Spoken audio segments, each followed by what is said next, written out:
When a dying millionaire asks a humble nurse to pretend to be his daughter for just one day.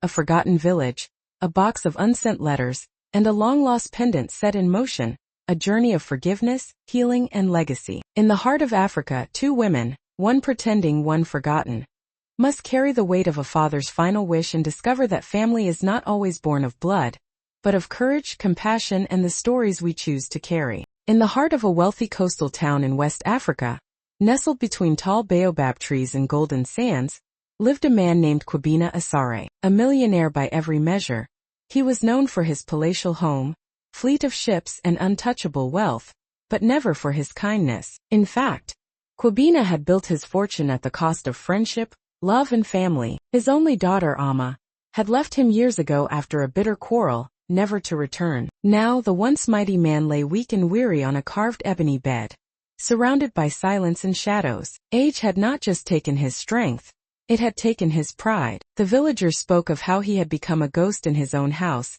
attended only by nurses and servants who dared not speak unless spoken to. One rainy evening, a young nurse named Nia arrived to care for him. She was gentle, radiant, and carried a quiet strength. Her voice was soft like the wind through palm leaves. Unlike others, she treated him not as a master, but as a man. Kwabena noticed. Days passed, and Nia's kindness began to crack open the hard shell around Kwabena's heart. Her questions were simple but sincere. "Do you miss her?" she asked once, referring to his estranged daughter. Kwabena turned away, a tear slipping from his sunken eyes. "More than anything." Then one morning he made an unusual request. "Nia, I know this is strange, but will you pretend to be my daughter? Just for one day, let an old man feel like a father again, before the gods call me home." Nia was stunned, but when she looked into his tired eyes, she saw not a millionaire, but a father longing for forgiveness, for warmth. "I'll do it," she said quietly. And so the stage was set for a day that would change not just Kwabena's life, but Nia's destiny as well. The day began with sunlight slipping through the slits of the wooden windows, painting golden streaks on the clay walls. For the first time in years, Kwabena Asare asked to be dressed, not in his usual plain robes, but in his finest Kent cloth, once worn only for ceremonies. His attendants were baffled, but Nia knew why. As she stepped into the room, wearing a brightly colored dress Kwabena had specially ordered for her, she looked like the daughter he had once known.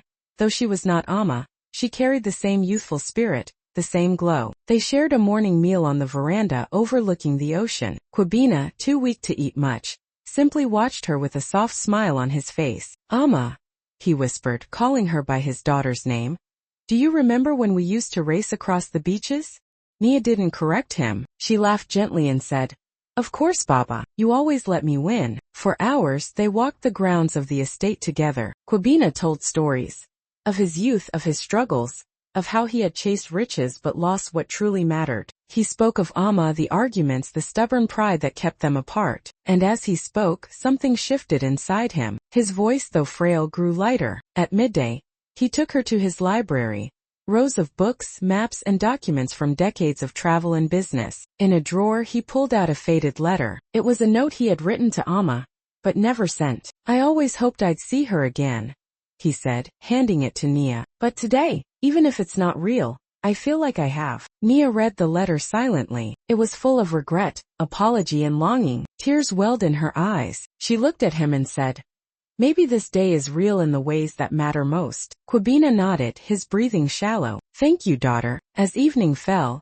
he asked Nia to sit beside him while the sunset painted the sky with fire. He held her hand and whispered, "I wasted so many years chasing gold, when what I truly needed was what gold could never buy." That night, as stars began to glow above the coast, Kwabena fell asleep smiling, for the first time in decades feeling whole. The following morning, the silence in the mansion was different.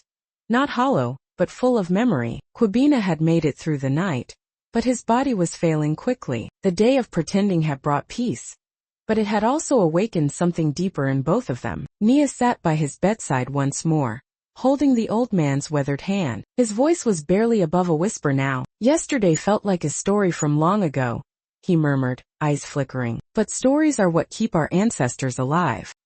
He asked her to take him to the garden beneath the ancient baobab tree, a tree that had stood since before his birth, planted by his grandfather, a humble fisherman. With the help of 2 servants, They wheeled Kwabena out into the soft morning light. There, under the sacred tree's shade, he began to speak again, not as a dying man, but as a teacher passing down his final wisdom. "I thought being feared would make me strong," he said, "but I learned too late that it is love that makes a man unbreakable." Nia listened, absorbing every word. Then, Kwabena revealed something he had never told anyone. "I wrote Amma out of my will," he confessed. "My pride wouldn't let me forgive her. But now, I want to fix it, even if I can't see it happen." From the folds of his robe, he pulled out a small, hand-carved wooden box. Inside was a key and a faded photo of a little girl smiling.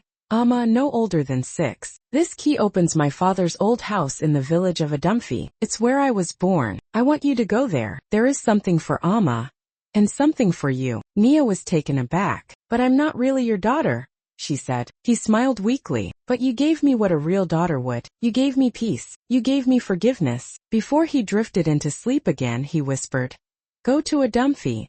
The earth remembers what men forget." Nia sat for hours under the baobab, thinking about the journey she now carried. She was no longer just a nurse. She had become a bearer of legacy of redemption. And so, with the wooden box clutched close to her chest, she prepared to leave the mansion, to seek the village of Adumphy, and perhaps find the lost daughter who had inspired it all. The journey to Adumphy was long and winding, cutting through riverside markets, misty hills, and forests humming with the songs of birds and ancestors. Nia traveled with the wooden box safely tucked into her cloth wrap, each mile whispering echoes of Kwabena's story. She had never been to Adumphy, but the villagers she met along the way knew the name Asare well. "His father built our school," said one elder, "a man of pride, but not without heart." When Nia arrived, the village welcomed her with curious eyes and cautious respect. Though Kwabena had abandoned this place for wealth long ago, his roots were still buried deep in the soil. The house unlocked with a rusty creak. It was simple, a clay compound with faded murals of fishermen, woven mats, and a shrine in the corner. Dust danced in shafts of light, but everything was untouched, as if time had been waiting. In the center of the main room was a bundle of letters tied with dried palm leaves, addressed to Amma Asare. Some were decades old. All were unsent. Nia's hands trembled as she read. They told of regret, of apologies never spoken aloud, of birthdays remembered in silence. They revealed a man trying too late to build a bridge to the daughter he had once lost. Among the papers was a second box, smaller than the first. Inside was a carved pendant, a family heirloom shaped like a lion's head, with the name Amma etched in the back. Tears rolled down Nia's cheeks. This wasn't just a mission anymore. It was a calling. She asked the village chief if anyone had heard of Amma. After days of asking, a lead finally surfaced. "A woman named Amma Asare came through 5 years ago," said a woman who sold yams at the market. She asked about her father, but left in anger when she learned he never returned. With hope flickering in her heart, Nia vowed to find her. She spent the next week asking in nearby towns, following pieces of Amma's trail, donations made to girls' schools, a poem published in a local magazine signed Amma A. She was alive. Somewhere out there, a daughter carried pain she never deserved, and Nia knew now. She had to bring her father's truth to her, not for money, not for duty, but because no heart deserves to carry bitterness when it can hold healing. Nia stood once more beneath the baobab in Adumphy before leaving. "I will find her, Baba," she whispered, "and she will know." Weeks turned into months. Nia traveled from village to town, city to coast, her spirit carried by something greater than duty, by love, and the echoes of a dying man's final wish. In a quiet arts festival by the river in Kumasi, she finally found her. Amma Asare stood on a small stage, reciting poetry to a gathered crowd. Her words were like drums beating through time, pain braided with beauty. "I was the daughter of a man who forgot me, but I remember him in every mirror of my own face. He gave me nothing but his name, and even that was too heavy." When the performance ended, Nia approached her, hands trembling. Amma looked cautious, guarded, as if she had learned not to trust kindness too quickly. "I came from your father," Nia said softly, handing her the pendant and the bundle of letters. "He died months ago, but before he left, he asked me to be you, just for a day, and it changed both of us." Amma didn't speak at first. Her fingers touched the lion pendant as if it burned. "I don't want his money," she said coldly. Nia nodded. He didn't leave you money. He left you memories, regrets, apologies, and a name only you can choose to forgive. Amma read the first letter silently. Her jaw clenched, then loosened. Later, they sat together under a flame tree, red petals falling around them like the beginning of something new. Amma asked questions. Nia told stories of the mansion, the sunset on the veranda,